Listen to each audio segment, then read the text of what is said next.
இந்தியாவில் சாதிய ரீதியான ஒடுக்குமுறை இன்னைக்கு இல்லை அப்படின்னு ஒருத்தர் சொல்றாங்க, அல்லது சமூக ஏற்றத்தாழ்வு இல்லை அப்படின்னு இன்னைக்கு ஒருத்தர் சொல்றாங்கன்னா அவங்க எங்க வாழ்ந்துட்டு இருக்காங்கன்னு எனக்கு தெரியல. அப்ப இருக்கா தமிழகத்துல? இந்தியா முழுக்க இருக்கு. தமிழகத்துல இருக்குதானே, நிறைய சம்பவங்கள் இருக்கு. இல்ல இன்னும் அது சாதிய கொடுப்பீங்க இருந்துட்டு தானே இருக்கு, ஏற்றத்தாழ்வுகள் இருந்துட்டு தானே இருக்கு, இல்லாம இல்லைல்ல. உயிர் தமிழுக்கு படம் அமீருக்காக பார்க்க வந்தேன். அமீருக்காக இந்த படம் பார்க்கலாம். ரொம்ப என்டர்டெய்னிங்காக பண்ணியிருக்காரு. படமே வந்து ஒரு பொலிட்டிக்கல் சட்டாயர் ஸ்பேஸில் பண்ணியிருக்காங்க. நிறைய ஹார்ட் ஒர்க்குக்கு அப்புறம் பண்ணியிருக்க படம். எனக்கு நிறைய விஷயங்கள், சின்ன சின்ன விஷயங்கள், அவங்க வந்து இன்றைய அரசியல் சூழலை அவங்க நையாண்டி பண்ணியிருந்த நிறைய விஷயங்கள் வந்து எனக்கு கனெக்ட் பண்ணிக்க முடியுது. அமீர் வந்து ஒரு என்ன சொல்றது, சீரியஸாக பார்த்து தெரிஞ்ச ஒரு அமீர் வந்து ஒரு ஃபன்னாக ஒரு ரோல் பண்ணியிருக்காரு. ஒரு நடிகராக வந்து அவருக்கு ஒரு ரொம்ப ஒரு முக்கியமான ஸ்பெஷலான படமாக இருக்கு.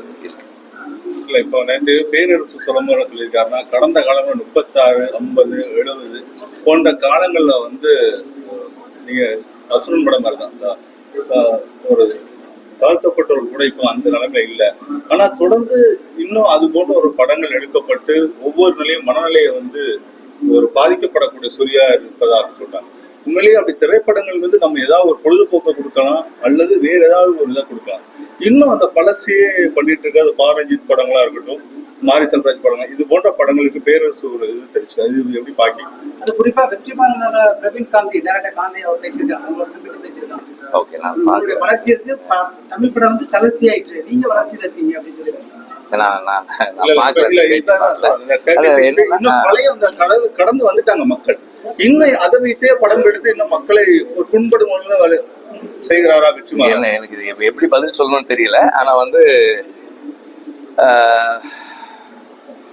இந்தியாவில் சாதிய ரீதியான ஒடுக்குமுறை இன்னைக்கு இல்லை அப்படின்னு ஒருத்தர் சொல்றாங்க, அல்லது சமூக ஏற்றத்தாழ்வு இல்லை அப்படின்னு இன்னைக்கு ஒருத்தர் சொல்றாங்கன்னா அவங்க எங்க வாழ்ந்துட்டு இருக்காங்கன்னு எனக்கு தெரியல. அப்ப இருக்கா தமிழகத்துல? இந்தியா முழுக்க இருக்கு. தமிழகத்துல இருக்குதானே, நிறைய சம்பவங்கள் இருக்கு. இல்ல இன்னும் அது சாதிய கொடுப்பீங்க இருந்துட்டு தானே இருக்கு, ஏற்றத்தாழ்வுகள் இருந்துட்டு தானே இருக்கு, இல்லாம இல்லைல்ல. விடுதலை 2 ஷூட்டிங் தான் போயிட்டு இருக்கு. அதுக்காக இங்க வந்திருக்கோம். இன்னொரு 15-20 days ஆஃப் ஷூட் இருக்கு. முடிச்சதுக்கு அப்புறம் ரிலீஸ். சர்ச்சைகளுக்கு இடையே இந்த படம் வந்து, அதாவது இந்த கதாநாயகன் வந்து அமித் சார் வந்து பெரிய சர்ச்சையில மாற்றி இது பண்ற இந்த டைட்டில் ரிலீஸ் ஆயிருந்தது. இந்த மாதிரி இதெல்லாம் வந்து இப்போ எப்படி பாக்குறீங்க? இல்ல, அதாவது ஒரு ஒரு அலிகேஷன், ஒரு கிரைம், அதுல வந்து அவரை என்கொயர் பண்ணாங்க. அந்த என்கொயரி முடிஞ்சிருச்சு, படம் ரிலீஸ் ஆயிருக்கு. அவர் வந்து அதுல இருந்து வெளியே வந்திருக்காரு. இந்த படத்துல கூட சில வசனம், தண்டவாளத்தில் தலை வைத்தவர் கூட தலைவர் ஆகலாம் அப்படின்னா ஒரு குறிப்பிட்ட ஒரு அரசியல் கட்சி இது சொன்ன மாதிரி இல்லையா? இல்ல, எல்லா கட்சிகளையும் எல்லா சூழலையுமே பேசியிருக்காங்க. இதுல இருந்து நீங்க ஒரு தனியா ஒரு வசனத்தை எடுத்து அதை பேசுறது, அதான் சொல்றேன், தனியா ஒரு வசனத்தை எடுத்து தனியா ஒருத்தர் பேசியிருக்காங்கன்னு இல்ல, எல்லாரையும் பேசியிருக்காங்க.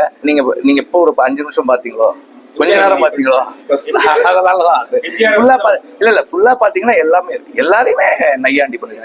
இது வந்து ஒரு சட்டையர், இதை வந்து அது ஒரு சட்டையர், இது ஒரு சட்டையர். அதனால வந்து அதை நம்ம அப்படிதான் அதை அணுகணும், சட்டையரா பார்க்கணும். வாடி வாசல் என்ன நம்ம இது முடிச்சுட்டு, விடுதலை முடிச்சுட்டு வாடி வாசல் அது கண்டினியூ ஆகுது. ஆமா ஆமா இல்ல, அதுல ஒன்றும் இப்போ வரைக்கும் ஒன்றும் சந்தேகம் இல்லை. விடுதலை 2 எப்போ சார் அப்ராக்சிமேட்டா? அது இப்பதான் சொன்னேன். ஷூட் முடிச்சு ஒரு 2-3 months. பெரிய சர்ச்சை நடக்கிட்டு இருக்கு அப்படிங்கிறதுல பாடல் வந்து அது இசையமைப்பாளருக்கு சொந்தமா இல்ல தயாரிப்பாளருக்கு சொந்தமா?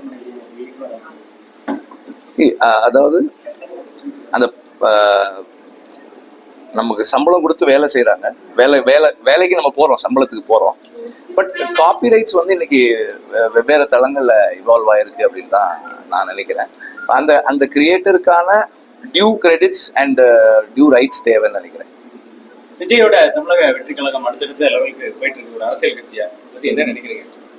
இல்ல அவங்க அரசியலா வந்து அவங்க 2026ல இருந்து தான் ஒர்க் பண்ண போறதா சொல்லியிருக்காங்க. அவங்க ஒர்க் பண்ணும்போது தான் நம்ம என்னன்றது இல்ல இப்போ அடிப்படையா பல விஷயங்கள் அவர் பண்ணிட்டு இருக்காருன்னு சொல்லி பாக்குறோம்ல. இல்ல அடிப்படையா செஞ்சுட்டு இருக்காங்கன்னா கட்சி அவங்க ஆக்டிவா செயல்பட ஆரம்பிக்கும் போது தான் நம்ம சொல்லுவோம். திரைத்துறையில இருந்து அரசியலுக்கு வர்றதை எப்படி பாக்குறீங்க நீங்க சொல்லுங்க. எல்லாருமே வரலாம். நான் ஆனா அதுக்கான கிரவுண்ட் ஒர்க் ஒன்று இருக்கணும், பண்ணிட்டு வரலான்றது என்னுடைய. வெற்றிமாறனுக்கு நிறைய சமூக பார்வை இருக்கு. இப்போ வெற்றிமாறனும் அந்த லிஸ்ட்ல இருக்கிறாரு.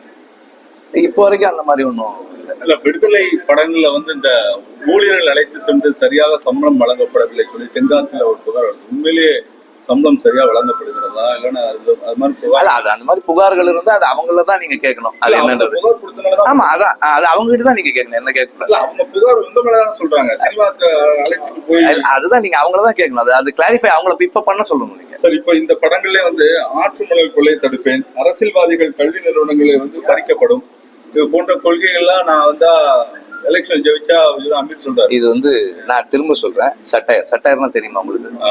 சட்டையர் ஓகேவா? அவ்வளவுதான். ஓடிடியோட இந்த ஓகே இன் ஜெனரல் வெற்றிமாறன் சார் ஓடிடி நல்ல டெவலப் ஆகிட்டு போயிட்டு இருக்குது. அதை இப்போ முதல்ல அது வரும்போது அது ஒரு போட்டியா தமிழ் திரைப்பட தயாரிப்பாளர்கள்லாம் பார்த்தாங்க. இப்போ அது ஒரு வெகுஜனமா மாறிட்டு இருக்கு. அதை பத்தி என்ன நினைக்கிறீங்க? இல்ல போட்டி கிடையாது. எப்போதுமே தயாரிப்பாளர்களுக்கு ஓடிடி வந்தது வந்து ஒரு பெரிய பலமா இருந்தது. ஏன்னா ஒரு படத்தை அந்த முதலீட்டை நம்ம எடுக்கிறதுக்கு பெரிய சப்போர்ட்டா இருந்தது. ஆனால் முழுக்க நாம ஓடிடியில வர்ற பணத்தையே நம்ப முடியாது. தியேட்ரிக்கல் டெமோக்ரஸி ரொம்ப முக்கியம். அதாவது திரையரங்கில் வந்து படத்தை வெளியிடுறது தான் வந்து ஒரு தயாரிப்பாளருக்கான அந்த பேசிக் ரிட்டர்ன்ஸ். மக்கள் வந்து பார்த்தாதான் அந்த பணம் திரும்ப வரும்ன்ற ஒரு நிலையில அது திரும்பவும் வந்து